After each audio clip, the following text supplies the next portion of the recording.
Hello everyone, welcome back to Too Sweet MTG and welcome to another Cube Tuesdays. In today's video, we're going to be looking over an archetype I've recently been trying in my own cube, and it's Selesnya Hatebears. So we're going to be going over all aspects of the archetype, what it does, how to draft it, how to include it in your own cube, and how powerful it actually is. But if I'm honest, the TLDR is that there's finally something I like doing in Selesnya. I really like this archetype and I think you will too. So the best place to start is with what is Selesnya Hatebears actually trying to do. So obviously, Selesnya, it is white-green. What we're trying to do is use some of the best cards that these colours have available to them to their fullest potential. White already has a load of good hate cards. You have things like Thalia, Garden of Thraben. You have Archon of Emeria, Elite Spellbinder. When you add green into that, you have things like Voice of Resurgence. These are all very strong, very powerful creatures that slow down your opponent while also letting you put a threat onto the board. We're then going to combine those hateful cards with some undercosted beaters. We're going to be putting some beef onto the board to kill our opponent. In these colours, you have some really cool cards like Student of Warfare, Bloated Contaminator, and Fleecemane Lion. So the game plan is to play things that slow down your opponents while we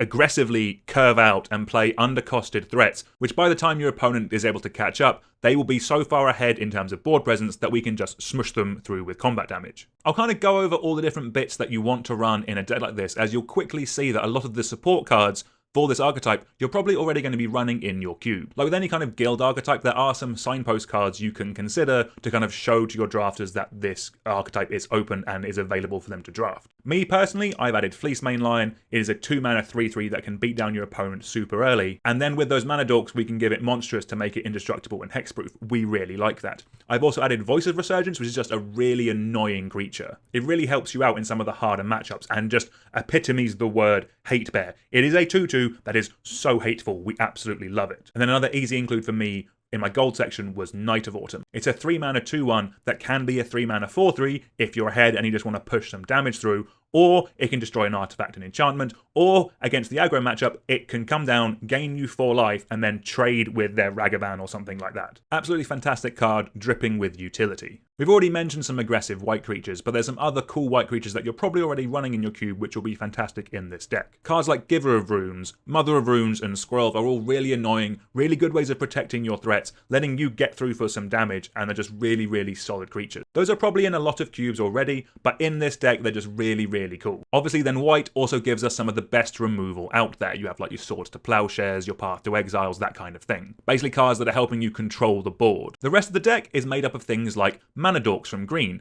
It's letting you play your beaters ahead of curve. In green, it's more likely there's a couple of cards you might need to kind of put in some flex slots to kind of make the archetype come together. Like Avacyn's Pilgrim as one of your mana dorks goes in this deck but also goes in other decks. It's still a mana dork at the end of the day, but it being green and tapping for white is really nice. And then having some low green drop aggressive creatures I think is always a good idea. It just gives the colour some cool things to do. So I'm talking about Hex Drinker here, which is just a house of a card if you can land this early. I have seen it just steamroll games by itself. And then I've also been really impressed by a card like Armoured Scrap Gorger. It is a perfectly solid 2-mana mana rock that taps for any colour. But the fact that this hates out graveyards while also becoming a 3/3 is kind of the epitome of what this deck is trying to do. But what's nice is that it doesn't have to just go in this deck. It can go in any green deck or any green X deck because it does tap for any colour. It's 1 mana more for a Birds of Paradise at the end of the day. That is still fine in so many cubes. You can also look to run things like Mana Denial with things like Strip Mine or maybe a Rishadan Port to kind of tap down a colour of mana from a greedy opponent. And then also this is one of the best shells out there for like a green-white combo deck. Maybe you're running a couple of Persist combo creatures in your cube.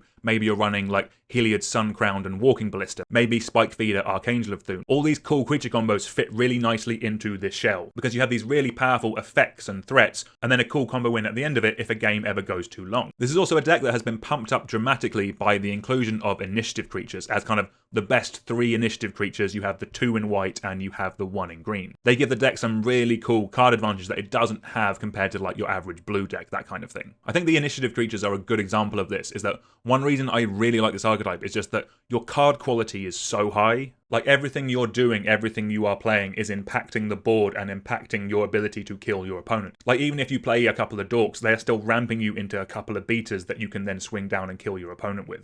Next, I'm going to go over some obvious overlap into other archetypes and into other colours. So some of the most obvious overlaps are with the white taxi cards. They overlap with black really nicely to form like a death and taxes style thing. The white brings the taxes, the black brings the kill your thing death type of cards. Then also obviously the undercosted white aggressive creatures are just a staple of white weenie. Like if you're supporting white weenie, you're going to have a lot of these creatures in there anyway. From the green side of things, most green decks are perfectly happy running a mana dork or two. They're just a staple of that archetype. And then obviously your beaters go into like a Gruul style build, maybe with like a Minsk and Boo, something like that, to beat down your opponent even quicker. Those are just the most obvious overlaps, but these cards will spill in really nicely into so many other different types of archetypes or different kind of decks, just because they are good cards. For me, this archetype replaced specifically a dedicated persist combo section, because in the archetype you have to run so many bad creatures that you were just running cards that lots of decks didn't want. Selesnya Hatebears doesn't have that problem. It is dripping with card quality, which is fantastic. What's nice as well is that once it's in a cube, in the draft, it's actually a very easy deck to pick up. You can get into it in a lot of different ways. The most obvious example is starting in one of the mono colors. Maybe you start in mono white, you take some cool and aggressive white creatures, and then maybe white starts to dry up, but you see some mana dorks, you see some green beef, and then you're very easily able to move into it. And then likewise, maybe you're a mono green deck. Maybe you've been taking your mana dorks early, but you haven't really seen like the natural order or the hoof to kind of do the big green thing. Then you see some strong white cards, maybe the Thalia, maybe like a Mother of Runes, something like that. And then you can see that the deck is open, and then you can very easily move into it.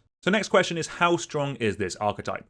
I personally think that this is a decently strong archetype, just purely because just the raw level of cards that you are playing is going to be very good. In terms of the highest level, like, is this going to be good in the Mitgo Vintage Cube? Like, if you don't have some of the creature combos in there, there is definitely a risk that this could be too fair for like the Mitgo Vintage Cube. But my own personal cube is kind of as close to power as you can get without running like mocks or any kind of fast mana, and I have found this archetype to be really, really solid. And for me, what's more important is that it's actually an enjoyable Selesnya combination to play. Like, I have really been trying for a while to find something cool to do with Selesnya. I have done the persist combos, I've done human tribal in there, I've done +1/+1 counters.